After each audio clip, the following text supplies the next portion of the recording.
Fenway Park is going to be so inhospitable tonight for the Dodgers. It'll be the craziest crowd of the year in Major League Baseball.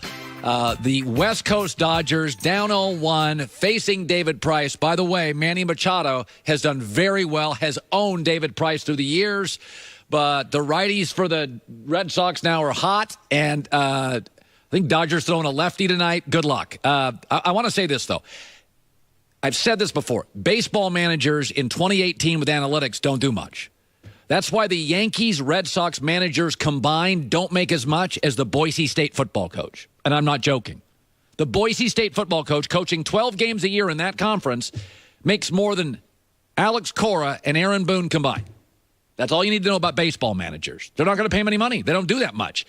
But what they do that we all see is go to the bullpen. They walk out to the mound, they go to the bullpen, and we see it. It's right there. That's a big decision by the manager.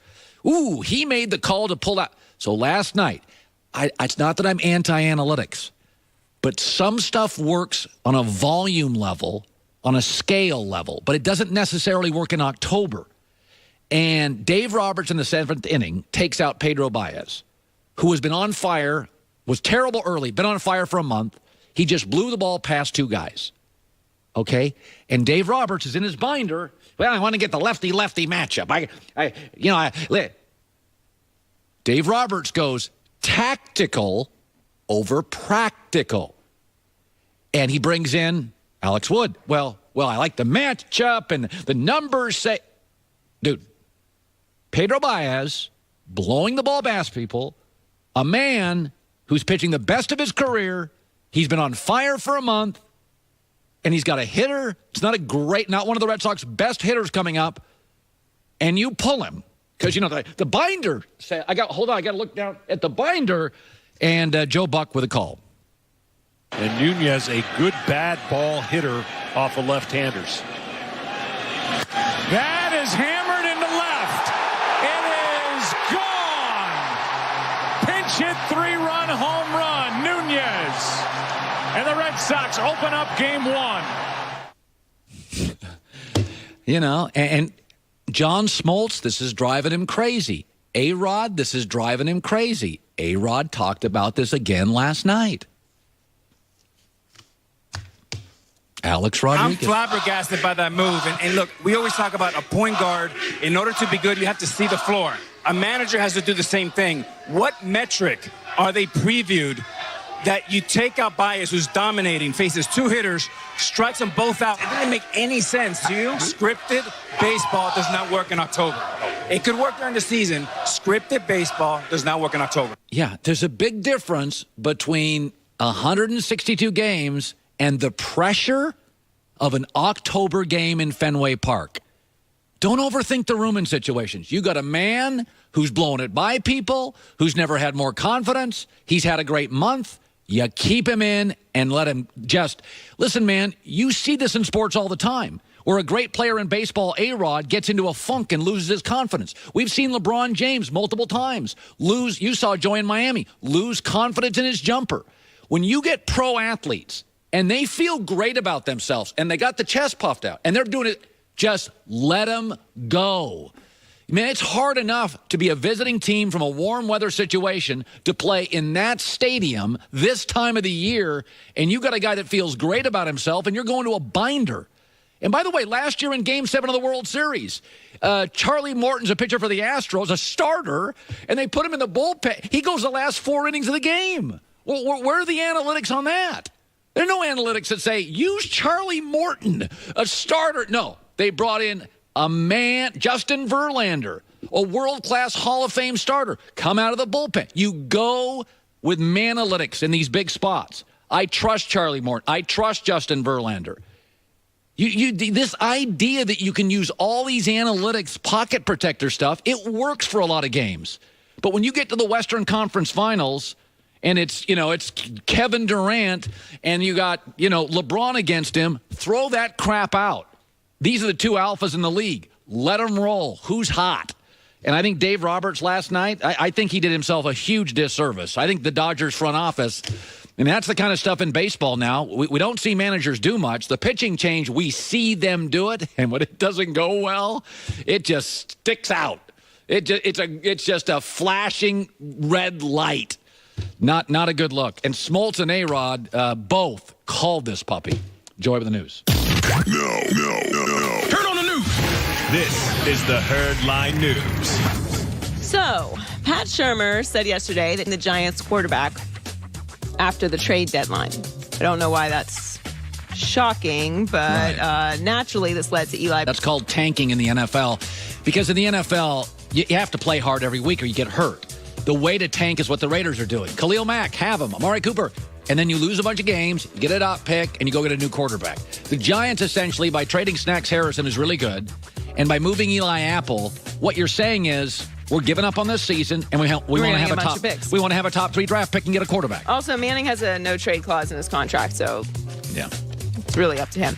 So John Gruden's second stint as head coach of the Raiders is off to a rough start, as you just mentioned, and now it sounds like he's quickly lost the trust of many of his players. Ooh. According to Vic Tafur of The Athletic, he said, quote, many of the players I've talked to question the coach's accountability. It was the way the trades were handled that is bothering veteran players. When what you say and what you do are two different things, there's a problem. One player who requested anonymity said. I've never, ever understood when a new coach comes in or a new GM comes in, you want to establish a culture and put your imprint on things, and you want to move certain players out. I get that. Your style, all of that. But communication is huge, and you can't go and trade Khalil Mack and then talk about you need a pass rusher. Like, it just doesn't even make any sense. And everything that you're saying about players is true. Not only do they know who can play, players talk to other players. Like, if you go out publicly and say that something went down one way, all they have to do is pick up the phone and call someone, and they'll get the other side. And they're more than likely going to side with the player because they've spent time with them. They don't know you. Right. So the entire culture in the locker room is lost. Like, what you're trying to establish is then going to fall on deaf ears because you're not going to get rid of all the veteran players in the locker room. Mm-hmm. It's just a weird approach. And the whole idea of coming in and saying that nothing is going to change and no one's going to be moved, you don't owe that to anyone. Nor do players expect to hear that. I don't get it. Say less as a coach. Exactly. Always Have whatever your goal is, be clear. But all the business stuff does not need to be discussed. Football coaches rule. Exactly. Talk as little as possible. Finally, the fallout of the Chris Paul, Rajon Rondo saga continues, especially after Rondo's comments about Paul yesterday. Him saying that he was a bad teammate. And now players and former players are taking sides, including Glenn Davis. He posted this comment on Instagram yesterday. Big Baby said, I played with both of them. CP3 is a very bad but again, teammate. Who's Glenn Davis? Glenn Davis has got all his issues, too. Glenn, I like Glenn, but Baby Davis got all his issues, too. So Baby Davis is one of the 5 guys in the league that's been trouble.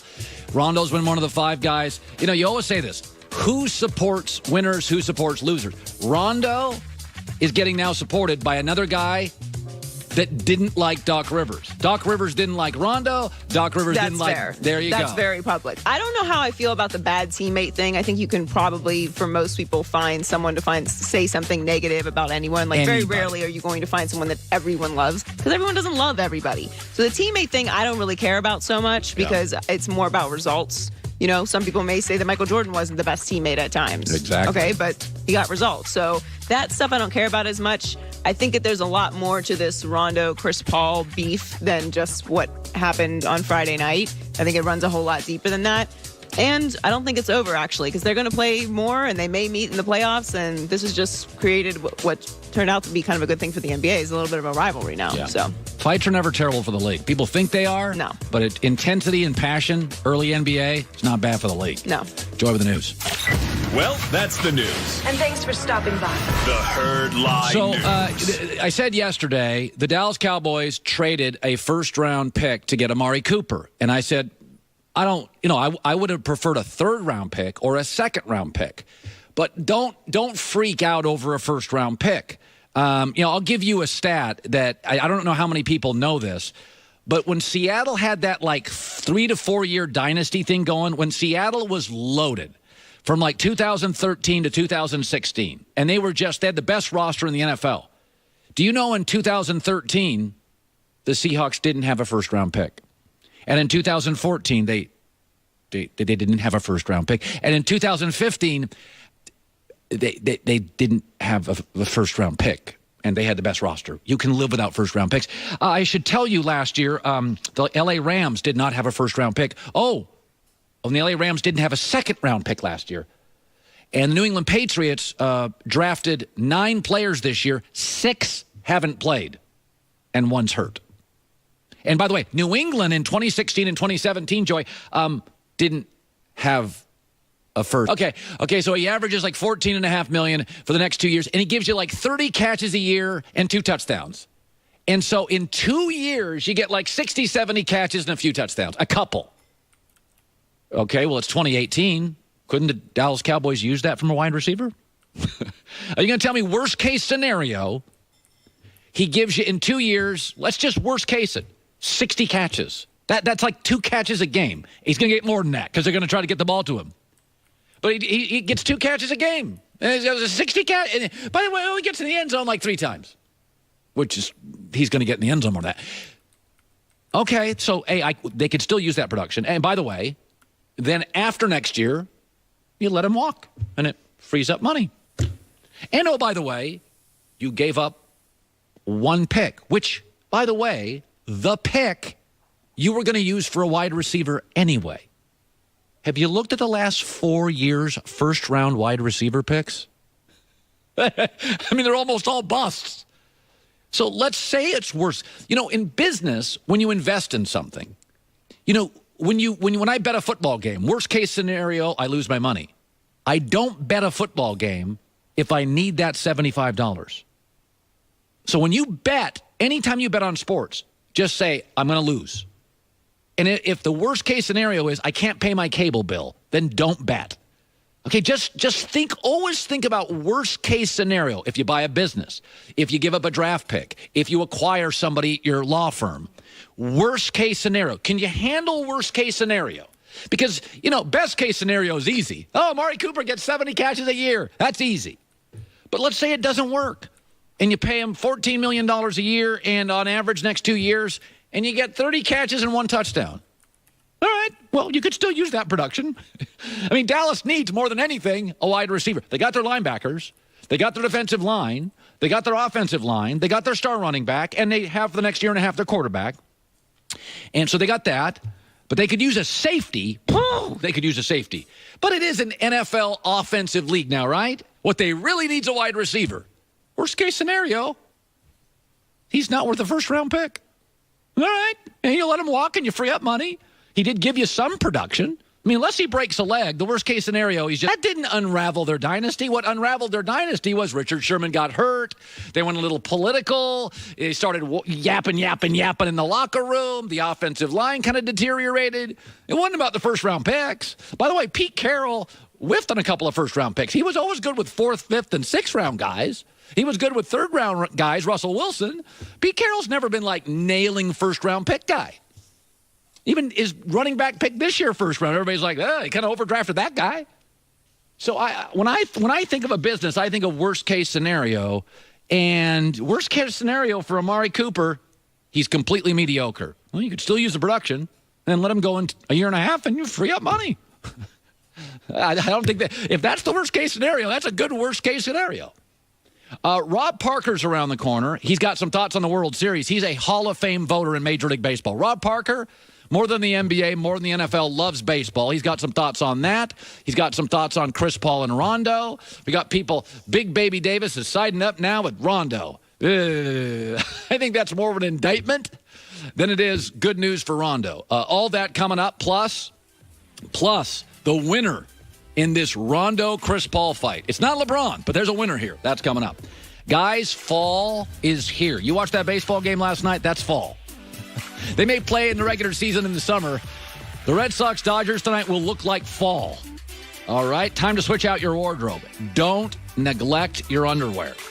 Tommy John obsesses over every little detail and every stitch using proprietary fabrics. As a result, Tommy John men's and women's underwear, stay put westbounds, range of fabric, no wedgie guarantee, moves with you, not against you. In fact, they're so confident that you'll love your first pair.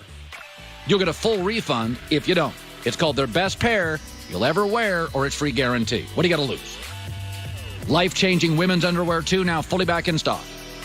Before you spend another dime on cheap multi-pack underwear, go to TommyJohn.com, code HERD.